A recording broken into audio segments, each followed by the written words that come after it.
Hello friends, welcome to our channel. तो friends, आज के इस वीडियो में हम बात करेंगे हमारी एनटीए यूजीसी नेट पेपर 1 2022 से रिलेटेड जो मॉक टेस्ट सीरीज़ है उसके मॉक टेस्ट 18 के बारे में, जहां पर फ्रेंड्स आज के इस वीडियो में हम डिस्कस करेंगे 15 एमसीक्यूज़। तो आप सभी वीडियो का फॉर्मेट जानती हैं, तो हम डायरेक्ट अपने फर्स्ट क्वेश्चन पर चलते हैं, जहाँ पर आज का हमारा पहला क्वेश्चन है, a half byte is known as dash. Friends, options आप अपनी स्क्रीन पर देख सकते हैं और इसी वीडियो के नीचे कमेंट करके हमें 10 सेकंड के अंदर करेक्ट आंसर बता सकते हैं, जहाँ पर फ्रेंड्स ऑप्शंस आपको खुद रीड करने हैं।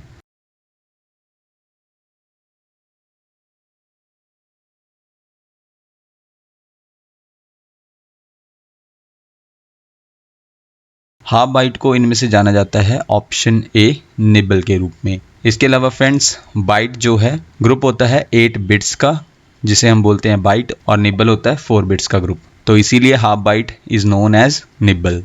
इसके बाद फ्रेंड्स हमारा नेक्स्ट क्वेश्चन है, question number second. At first ARPANET was intended to support the dash on computer networks, यानी कि सबसे पहले अर्पानेट का उद्देश्य कंप्यूटर नेटवर्क पर डैश का समर्थन करना था।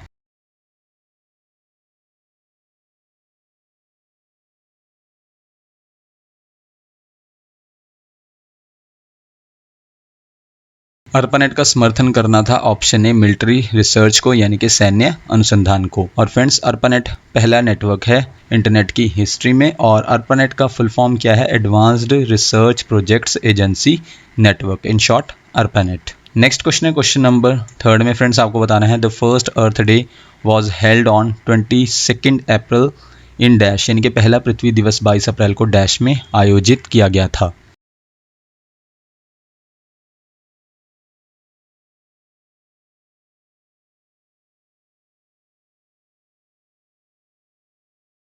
फ्रेंड्स, पहला पृथ्वी दिवस को सेलिब्रेट किया गया था ऑप्शन सी 1970 में। जहाँ पर फ्रेंड्स कल जो है पृथ्वी दिवस है, यानी कि अर्थ डे है। ये हर साल सेलिब्रेट किया जाने वाला ग्लोबल इवेंट है, जो हर साल 22 अप्रैल को सेलिब्रेट किया जाता है। और फ्रेंड्स, इस दिन को इसलिए सेलिब्रेट किया जाता है ताकि जो इन्वायरमेंटल मूवमेंट है उनको सेलिब्रेट कर सकें, अवेयरनेस को रेज कर सके, किसके बारे में? इन्वायरमेंट के बारे में, पॉल्यूशन के बारे में, और उन तरीकों पर बात की जाए कि कैसे जो है हम मेंटेन कर सकते हैं एक क्लीन हैबिटेट को, यानी कि एक साफ आवास को हम कैसे मेंटेन कर सकते हैं, किन तरीकों से मेंटेन कर सकते हैं, इसके बारे में बात करना है। तो इसलिए हम अर्थ डे को, यानी कि पृथ्वी दिवस को सेलिब्रेट करते हैं हर साल 22 अप्रैल को। पहला पृथ्वी दिवस कब सेलिब्रेट किया गया था? 1970 में। और फ्रेंड्स, पिछले साल का यानी कि 2021 का क्या थीम था? Restore our earth. और इस साल का यानी कि कल जो पृथ्वी दिवस सेलिब्रेट किया जाएगा उसका क्या थीम है? इन्वेस्ट इन आवर प्लैनेट, यानी कि अपनी प्लैनेट में इन्वेस्ट कीजिए, लाइक प्लांटेशन करके, सिंगल यूज प्लास्टिक की चीज़ों का यूज़ ना करके, एटसेट्रा। इन तरीकों से हम अपने प्लैनेट में इन्वेस्ट कर सकते हैं। ये इस साल 2022 का अर्थ डे का थीम होगा। इसके बाद फ्रेंड्स हमारा नेक्स्ट क्वेश्चन है, question number fourth. Which among the following options is a line that describes the contents of the message while sending an email, यानी कि निम्नलिखित विकल्पों में से कौन सी वह पंक्ति है जो ईमेल भेजते समय संदेश की सामग्री का वर्णन करती है?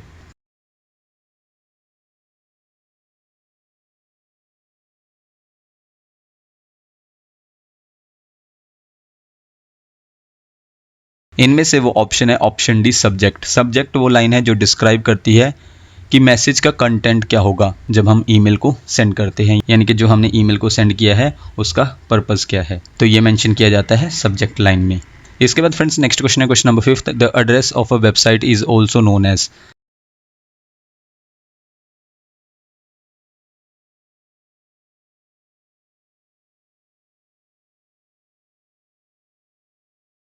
किसी वेबसाइट का एड्रेस को और किस नाम से जाना जाता है? ऑप्शन बी यूआरएल के नाम से जाना जाता है, जहां पर फ्रेंड्स यूआरएल का फुल फॉर्म क्या है? Uniform resource locator. Next question है, question number six. A local और restricted communications network created for private network is known as dash, यानी कि निजी नेटवर्क के लिए बनाया गया एक स्थानीय या प्रतिबंधित संचार नेटवर्क डैश के रूप में जाना जाता है।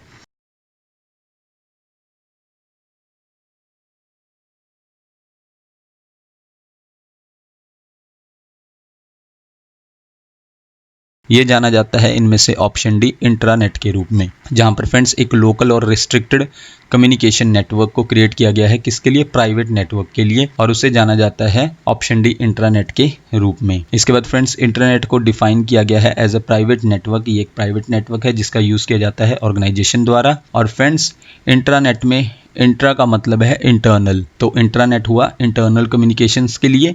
और ठीक इसके ऑपोजिट इंटरनेट की अगर हम बात करें तो पहले हमने बात की इंट्रानेट की, अगर हम इंटरनेट की बात करें तो इंटरनेट में इंटर का मीनिंग है बिटवीन या फिर अमंग। इसके बाद फ्रेंड्स नेक्स्ट क्वेश्चन है question number 7, which of the following term means to restart a PC, यानी कि निम्नलिखित में से किस शब्द का अर्थ पीसी को पुनरारंभ करना है, यानी कि पर्सनल कंप्यूटर को फिर से स्टार्ट करना है।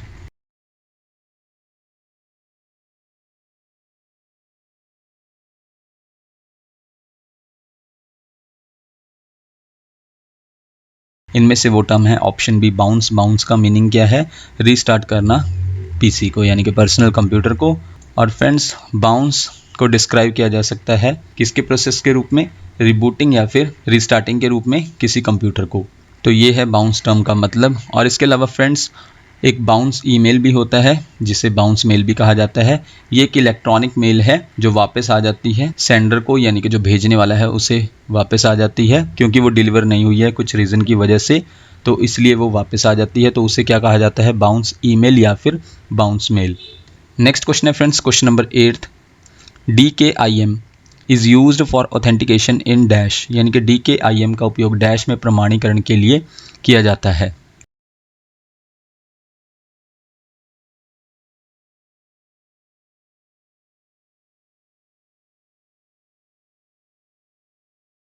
DKIM का यूज़ किया जाता है ऑथेंटिकेशन के लिए इनमें से ऑप्शन बी ईमेल्स में, यानी कि ईमेल्स जो हैं वो वैलिड हैं या फिर जेन्युइन है या नहीं, इसके लिए किसका यूज़ किया जाता है, DKIM का। जहाँ पर फ्रेंड्स DKIM का फुल फॉर्म क्या है, domain keys identified mail, in short DKIM। ये एक टेक्निकल स्टैंडर्ड है जो हेल्प करता है प्रोटेक्ट करने में किसको, ईमेल को, सेंडर्स को यानी कि भेजने वालों को, और रेसिपिएंट्स को यानी कि जो प्राप्त करता है, पाने वाले हैं ईमेल्स को, उन्हें किससे प्रोटेक्ट करता है, स्पैम, स्पूफिंग और फिशिंग से प्रोटेक्ट करता है। और फ्रेंड्स ये जो टर्म है स्पैम, स्पूफिंग, फिशिंग, इनको हम ऑलरेडी अपनी प्रीवियस वीडियो में डिस्कस कर चुके हैं, तो आप वो वीडियोस को भी जाकर चैनल पर देख सकते हैं। इसके बाद फ्रेंड्स हमारा नेक्स्ट क्वेश्चन है question number 9, dash means to startup a computer that is turned off, यानी कि डैश का मतलब है कि ऐसा कंप्यूटर चालू करना है जो बंद हो।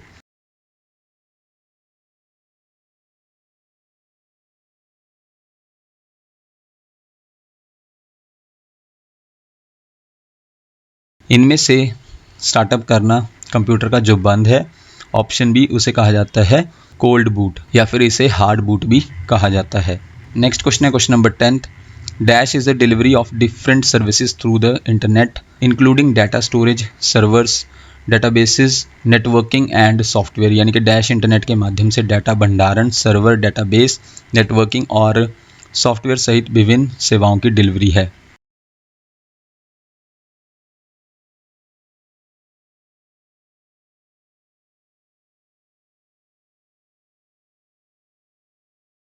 इनमें से वो है option B cloud computing. Cloud computing क्या है, डिलीवरी है किसकी, डिफरेंट सर्विसेज की, अलग अलग सर्विसेज की, किसके थ्रू, इंटरनेट के थ्रू, जिसमें कौन कौन सी सर्विसेज शामिल हैं, जैसे कि data storage, servers, databases, networking और सॉफ्टवेयर, ये सर्विसेज इंक्लूड हैं। तो इन सर्विसेज की डिलीवरी करना है किसके थ्रू, इंटरनेट के थ्रू। इसके बाद फ्रेंड्स अगर हम सिंपल टर्म में बात करें तो क्लाउड कंप्यूटिंग का मतलब है स्टोर करना और एक्सेस करना डाटा, और साथ ही साथ प्रोग्राम्स तक, यानी कि डाटा और प्रोग्राम्स तक पहुंचना इंटरनेट पर, इंस्टेड ऑफ किसके बजाय, जो कंप्यूटर की हार्ड ड्राइव है उसके बजाय जो है क्लाउड कंप्यूटिंग में स्टोर होता है डाटा, और हम एक्सेस कर सकते हैं डाटा तक और प्रोग्राम्स तक इंटरनेट पर। इसके बाद नेक्स्ट पॉइंट में फ्रेंड्स क्लाउड कंप्यूटिंग डिलीवरी है डिफरेंट सर्विसेज की इंटरनेट पर। नेक्स्ट पॉइंट है some of the most popular cloud storage providers are, यानी कि फ्रेंड्स कुछ most popular cloud storage providers हैं जिनमें शामिल हैं एप्पल, इसके द्वारा प्रोवाइड किया जाता है आई क्लाउड, अमेजॉन द्वारा अमेजॉन वेब सर्विसेज, ड्रॉपबॉक्स और गूगल द्वारा गूगल ड्राइव। इन क्लाउड स्टोरेज प्रोवाइडर्स द्वारा ये क्लाउड स्टोरेज प्रोवाइड की जाती है। इसके बाद फ्रेंड्स हमारा नेक्स्ट क्वेश्चन है question number 11, which of the following has the highest storage capacity, यानी कि निम्नलिखित में से किसकी भंडारण क्षमता सबसे अधिक है।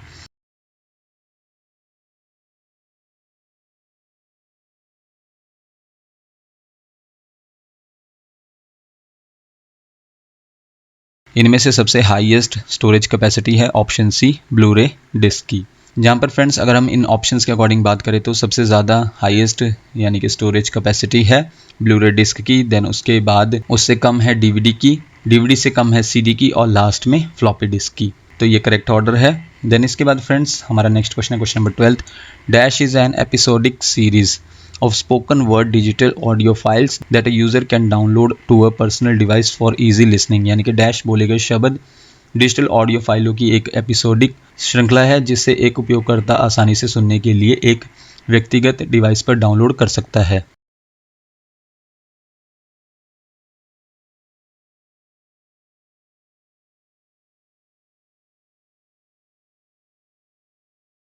इनमें से फ्रेंड्स वो एपिसोडिक सीरीज़ है ऑप्शन बी पॉडकास्ट। पॉडकास्ट जो है एक एपिसोडिक सीरीज़ है स्पोकन वर्ड की डिजिटल ऑडियो फाइल्स के रूप में जो यूज़र डाउनलोड कर सकता है अपने पर्सनल डिवाइस में इजी लिसनिंग के लिए। नेक्स्ट क्वेश्चन है question number 13। FLOPS are typically use to measure the performance of a computer's processor. What does F stand for in FLOPS. यानी कि फ्लॉप्स का उपयोग आमतौर पर कंप्यूटर के प्रोसेसर के प्रदर्शन को मापने के लिए किया जाता है। फ्लॉप्स में एफ क्या है?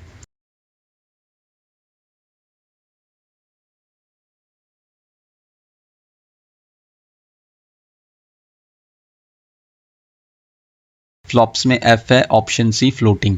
जहाँ पर फ्रेंड्स फ्लॉप्स का फुल फॉर्म क्या है? फ्लोटिंग पॉइंट ऑपरेशंस पर सेकंड, और इसका यूज़ किया जाता है मेजर करने के लिए परफॉर्मेंस। किसकी परफॉर्मेंस? कंप्यूटर के प्रोसेसर की। नेक्स्ट क्वेश्चन है question number 14। Donation ware refers to.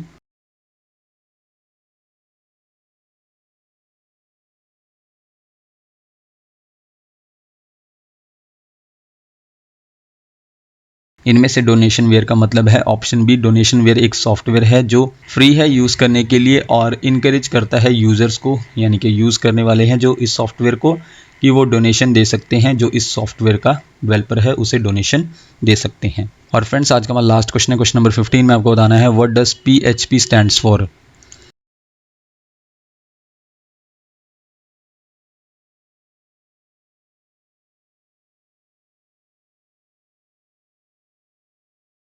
PHP stands for option C hypertext preprocessor. तो ये फुल फॉर्म है किसका? PHP का। PHP क्या है? एक जनरल पर्पस स्क्रिप्टिंग लैंग्वेज है। किसके लिए है? वेब डेवलपमेंट के लिए है, और इसे ओरिजिनली क्रिएट किया गया था डेनिश कैनेडियन प्रोग्रामर रैस्मस लर्डॉफ द्वारा। कब? 1994 में। तो फ्रेंड्स ये थी हमारी आज की वीडियो जिसमें हमने 15 MCQs को कवर किया। आप हमें इसी वीडियो के नीचे कमेंट करके बता सकते हैं कि आपने टोटल क्वेश्चन यानी कि 15 MCQs में से कितने MCQs को करेक्ट मार्क किया। नेक्स्ट वीडियो फ्रेंड्स आपको जल्दी चैनल पर मिल जाएगी। So thank you friends for watching this video.